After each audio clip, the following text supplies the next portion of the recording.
আসসালামু আলাইকুম। এটিএন বাংলা সংবাদে সবাইকে স্বাগত জানাচ্ছি। তানিয়া ইসলাম রাত্রি।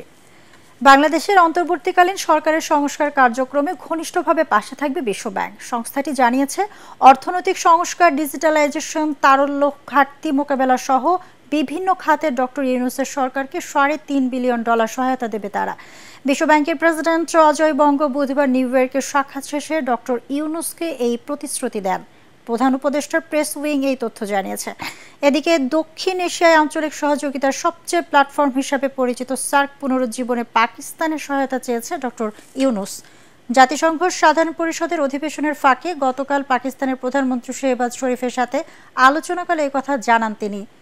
সাক্ষাৎকালে দুই নেতা দ্বিপাক্ষিক সহযোগিতা পুনরুজ্জীবনের উপরও গুরুত্বারোপ করেন। শেহবাজ শরীফ বলেন, বাংলাদেশ ও পাকিস্তানের মধ্যে বহুপক্ষীয় সহযোগিতা বাড়াতে উভয় দেশের পারস্পরিক সম্পর্কের মধ্যে একটি নতুন অধ্যায় খুলতে হবে, যা এখন খুবই জরুরি।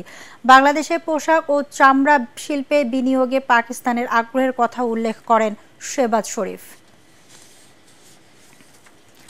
ক্ষমতাচ্যুত আওয়ামী লীগ সরকারের সাবেক ভূমিমন্ত্রী সাইফুজ্জামান চৌধুরীর ব্রিটেনের সব সম্পত্তি বাজেয়াপ্ত করে বাংলাদেশে ফেরত পাঠানোর দাবি করেছেন দেশটির এমপি আফসানা বেগম।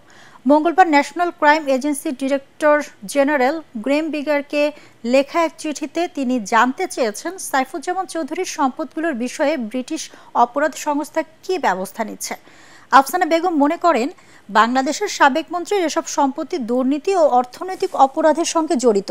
চিঠিতে তিনি আরও বলেন, বাংলাদেশের সাম্প্রতিক ছাত্র জনতার গণ অভ্যুত্থানে নিরাপত্তা বাহিনীর দমন পীড়নে অনেক মানুষ নিহত হন। এরপর পদত্যাগ করে দেশ থেকে পালিয়ে যান শেখ হাসিনা। অন্তর্বর্তীকালীন সরকার গঠনের পর সাবেক মন্ত্রীদের ব্যাপক দুর্নীতি তদন্ত শুরু করেছে সংশ্লিষ্ট কর্তৃপক্ষ।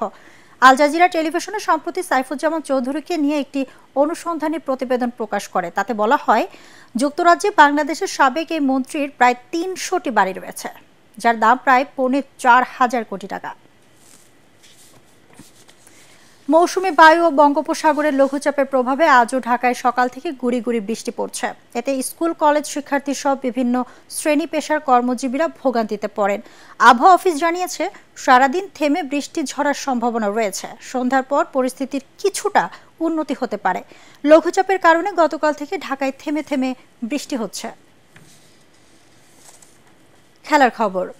রাজনৈতিক পট পরিবর্তনের পর বাংলাদেশ ক্রিকেট বোর্ড বিসিবিতেও বড় ধরনের পরিবর্তন এসেছে। সভাপতি পদে ফারুক আহমেদের দায়িত্ব গ্রহণ সহ ব্যস্ততায় সময় কাটছে বিসিবির নতুন পর্ষদের। আজ বিকালে বসছে বিসিবি পরিচালনা পর্ষদের সভা। ফারুক আহমেদ দায়িত্ব গ্রহণের পর তৃতীয়বারের মতো হবে বোর্ড মিটিং। যেসব পরিচালকরা টানা 3 সভায় অনুপস্থিত থাকবেন, তাদের পরিচালক পদ নিষ্ক্রিয় হয়ে যাবে।